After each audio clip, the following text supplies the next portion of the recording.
I am currently here sa may Divisoria. And ito na lang siguro yung time na nakapag-vlog ako ulit. Kasi noong mga nakaraan na nagpupunta ako dito, hindi ako nakakadala ng cam. And sobra akong happy kasi finally ngayon. Tinapos ko lang actually yung work ko kaninang morning. Tapos, ayun, rumekta na ako dito. Actually, wala naman talaga akong balak or wala akong nasa isip ko na bibilihin. Pero malay natin, so alam niyo naman na ang dali-dali ko lang mabudol, especially sa mga bags. Pero napuntahan ko na yung binibilan ko ng bags dun sa kabilang area. Yun nga lang kasi wala akong natipuan kasi wala akong inaay na mabili. Pero meron akong isang inaay na bag. Yung kung saan, hindi ko muna siya sasabihin until mabili ko siya. Pero so far, ayun, nag-ikot-ikot pa lang ako. Kasi pupunta ko lang talaga, like as in, hindi ko alam kung papababa ko or, wait, putin ko muna to. Isa pa pala guys sa inaay ko na makita ulit is yung aking jacket na binili ko siya before. Plain lang yun, plain na color black. And bumili yata ako ng size medium and size small. And so far, nagustuhan ko rin yun. Kaya lang, hindi ko pa siya nakikita ngayon eh.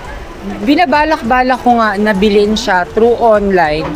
Pero, habang zinuzoom ko, kasi ako kapag order ako through online, talagang binubusisi ko yan. Nung zinuzoom ko, medyo parang hindi ko siya feel. Pero sa akin lang naman yan. Eh, sabi ko, kung bibili ulit ako ng jacket na ganun, might as well na dito ulit para makita ko yung item and babili ko siya agad. Medyo maambon yung panahon ngayon. And natagalan ako dun sa isang store kasi yung store talaga na yon is binibilhan ko talaga siya ng aking mga moissanite na stones. And ayun, sabi ko pag-isipan ko muna kasi siguro ikwento ko na lang kapag meron na, wait lang, dito tayo pasok. Ikwento ko na lang siya kapag meron na akong lakas ng loob na sabihin ko ano yung nangyari nitong mga nakaraang araw. Gawa nga ng, kahit ako din na naloka din ako kasi hindi ko akalaing magagawa ko yun. Ano ba yan? Hindi na talaga tumigil yung bibig ko. Pero yun, anyway, ikot-ikot muna. Baka nabibigla lang ako. Pero hindi eh. Kasi kung nabibigla ako, nagkaroon na ako nun before. Tapos, i-repurchase ko lang siya for some reason. So, ewan. Pero ayun, doon pala yung favorite ko na binibilan ng hopya na merong egg yolk or salted egg. Tapos meron siyang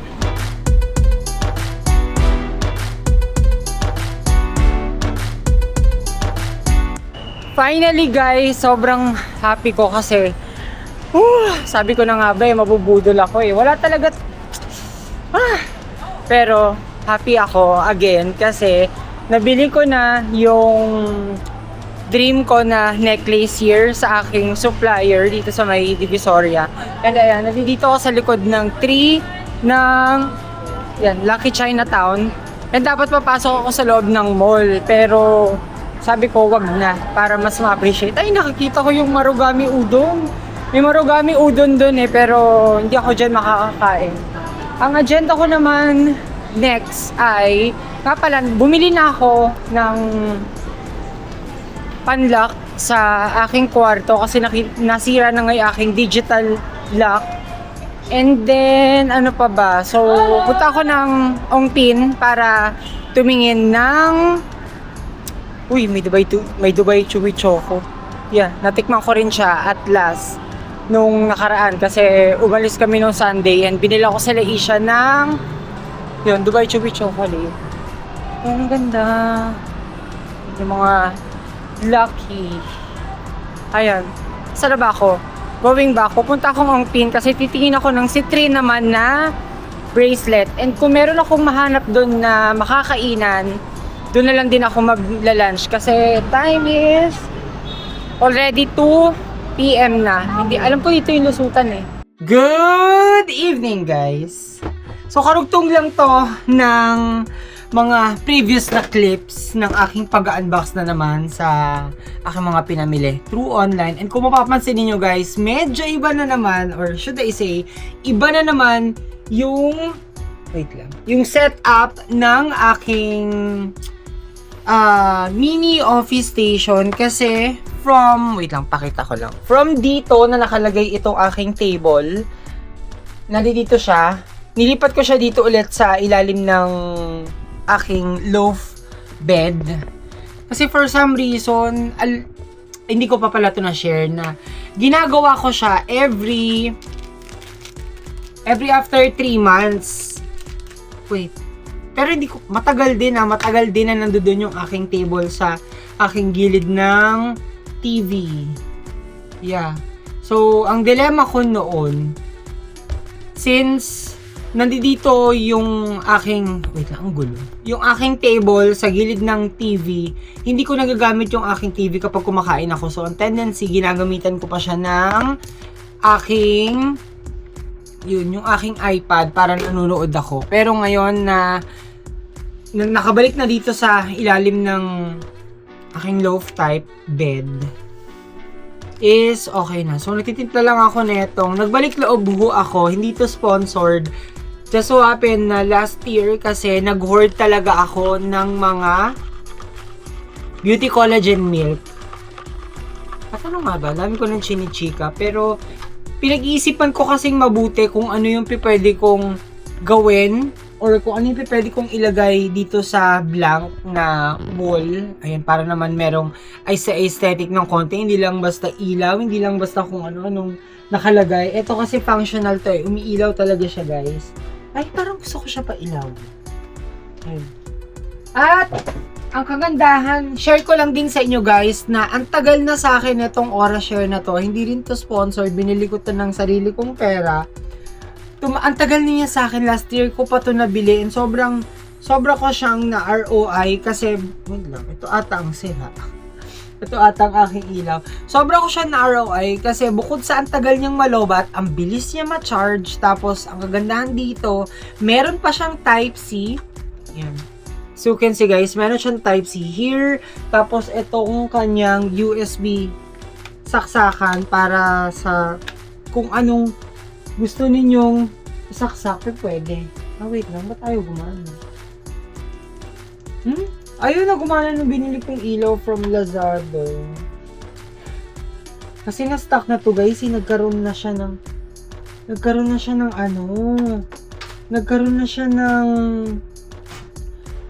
kalakalawang. So, susubukan ko siyang gamitin gamit itong aking malaking power bank. Kapala guys, hindi na ako nangangamba na, gumana naman siya. Yan, gumana naman. Wait lang. Hindi na ako nangangamba sa tuwing umuulan kasi ang dami ko ng power station. So, pinapahiya mo. Doon naman sa power bank gumana. Pero, wait lang, let's try. Try natin to kasi ito okay pa. Yan, maayos-ayos pa siya. So, check natin kung magagamit ko ba siya as power bank. Ayan, nakasaksak na siya. And then, isaksak ko yung aking cellphone. Working naman. Gumana naman siya.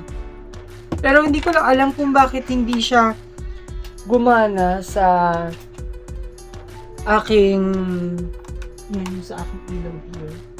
Okay. Okay, so kailangan ko lang siyang galaw-galawin kasi gumana na siya. Ayan. Wait lang. Naglulusi yung ano niya. Ay! Huwag na nga. Okay na yan. Mamaya ko na lang or some other time aayusin ko na lang siya. Pero going back, eto, nagbabalik loob ako ngayon sa pagbili-bili ng mga pampaswerte na insenso. Cause why not? Kasi wala namang masama kung maniniwala tayo. Bibili na naman tayo ng mura. And ang binili ko is from Hem. Ayan siya.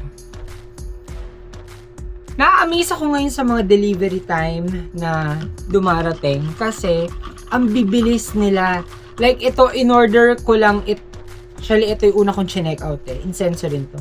Ito, in-order ko to last Sunday, tapos Tuesday, today, June 2, 2026, dumating na siya. And reason kung bakit ito, it attracts money. Oh, ang bango niyan. Ayan siya, guys. Tapos, meron siyang ganyan here. So, mag-open tayo ng isa. Wait lang, ito na ubo ko. Open tayo ng isa kasi ano din naman ako. Magsisindi ako. Na-ROI ko naman yung oh my god, ang bango. Wait lang, mag-open tayo. Kunin ko yung aking lighter here. Oh, wait lang, nakatuto kasi sa electric fan. Ooh. Tapos nagpa-plan din ako na bumili ng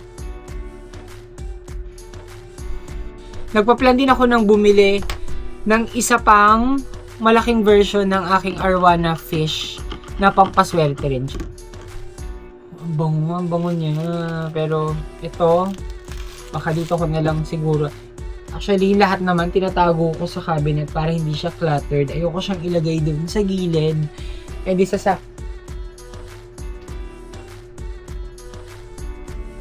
ayoko siyang ilagay dito sa may gilid kasi ayokong nagkakaroon ng sakit sa mata o yung tinatawag na eyesore. So, ito namang isang aking i-open. At muna ko lang ito nabili. Oh, red pa rin yung aking kinuhang color na dapat color yellow na or yung color green. Pero yung ganitong kadaming insenso, tumatagal sa akin to tumatagal siya sa akin ng 1 month, 1 or 2 months. Kanina nasa Divisoria na ako, nagpunta na ako ng Ongpin. Hindi ko rin nahanap yung aking citrine na bracelet. Although I have one piece na citrine here. One piece na citrine. And I must say na yung pasok talaga nung trabaho. Tapos yung pasok nung money, hindi naman siya nagbabrag. Pero alam niyo yun, nag-improve siya. So wala namang masama guys, and wala naman din mawawala sa konting halaga kung maniniwala tayo sa swerte. Like me, nung una hindi ko na naman trip na magsindi-sindi ng mga kung ano-anong ganito, bumili ng mga Lucky Charms, maniwala sa mga bracelets. Pero ayun, antayin nyo na lang guys kasi yung next clip, yun yung iba naman na food naman siya. Food. Tapos, basta mapapanood nyo na lang yun.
Okay guys, hindi na ako nakapag-update kanina habang nasa Green Hills kami kasi kumain kami ni Elsa Namsan Korean Samgyeopsal.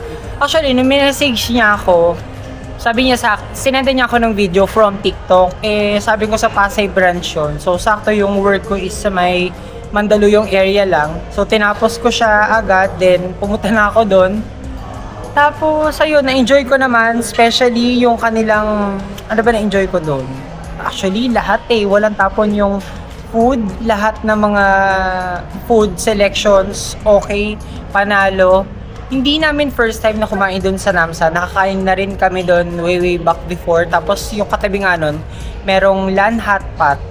Nakakain na rin kami doon. Pero siguro kapag talagang nag-uulan pa tapos sobrang lamig, baka next naman namin is mga hot pot naman. But for now, okay na rin naman yung Sangyup kasi meron din naman mga soups doon. Tapos, okay, naalala ko na. Ang na-enjoy ko doon, yung kanilang pork, tapos igigrill, tapos lulutong siya. Ang sarap lang talaga. Tapos meron pa silang palibreng cookies, ice cream. Tapos dumaan din kami kanina. Ito mga chinichika ko lang kasi hindi na ako nakahawak ng cam ever since na kumakain kami. Kasi busy nga ako gumawa ng reels, gumawa ng mga ang tawag dito, montage. Tapos, sumikat din kami sa may Green Hills Mall, nagtingin-tingin, and merong inaay si El na DJI Pocket 4. It's either yung standard or yung creator combo. Ako kasi, sobrang happy pa naman ako dito sa aking Insta360 Ace Pro 2 na camera. So, up until now, for the past 2 years or 3 years, I think ko na siyang ginagamit. Wala naman ako naging problema.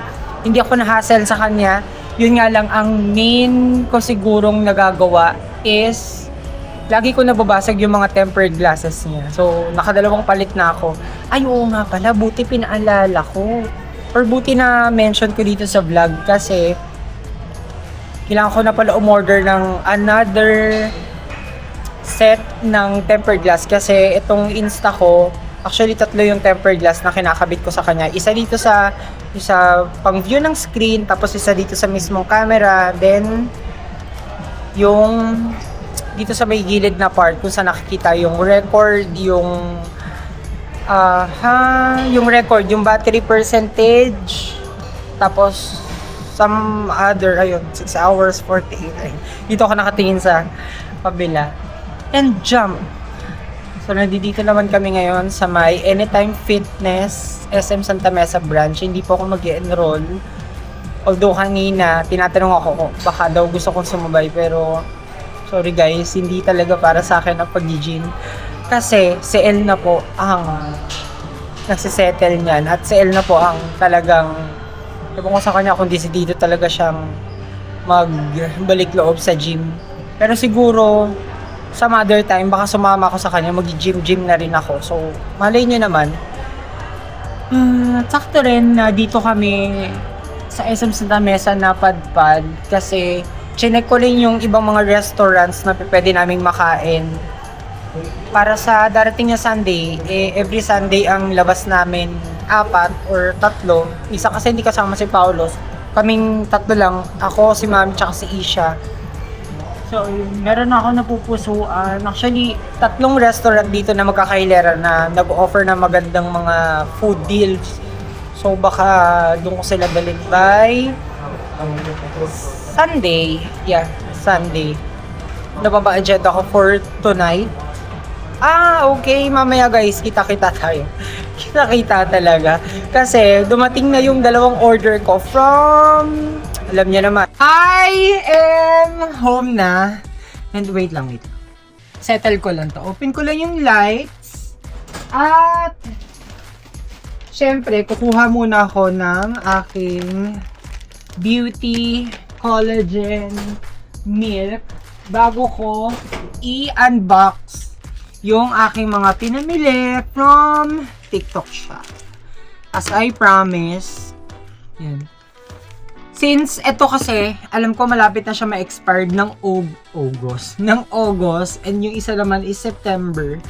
So talagang ako ay nagbabalik loob kasi ayokong matulad na naman na nasiraan ako ng ilang mga beauty milk kasi hindi ko namamalayan. So sobrang pagtitipid ko is na-expired na lang po sila.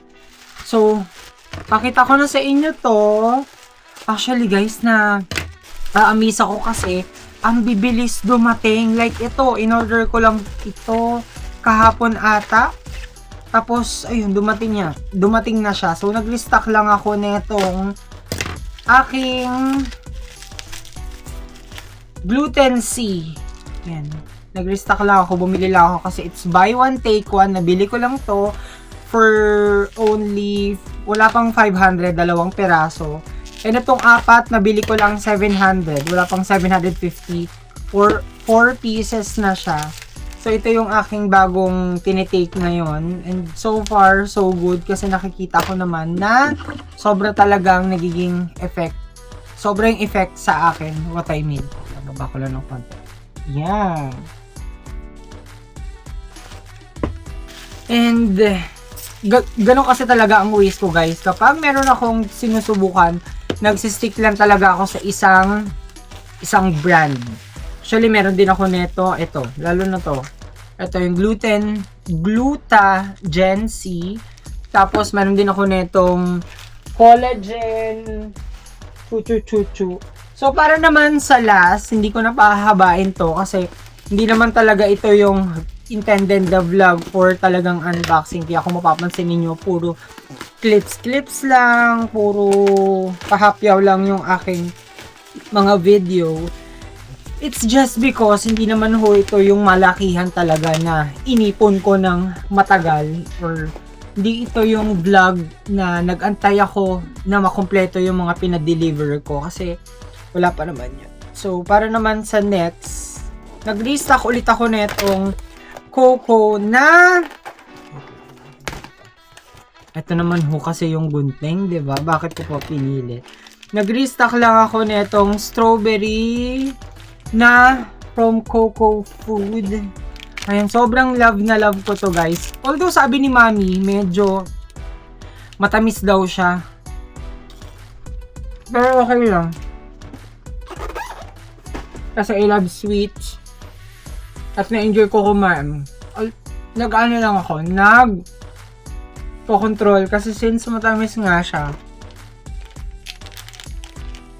Di naman pwede kasi aking sugar tataas.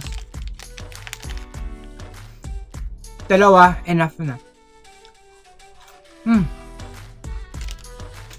So, yun lang. wait lang.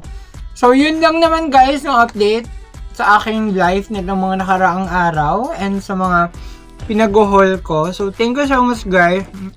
Ano ba ito? Wait lang. So, thank you so much guys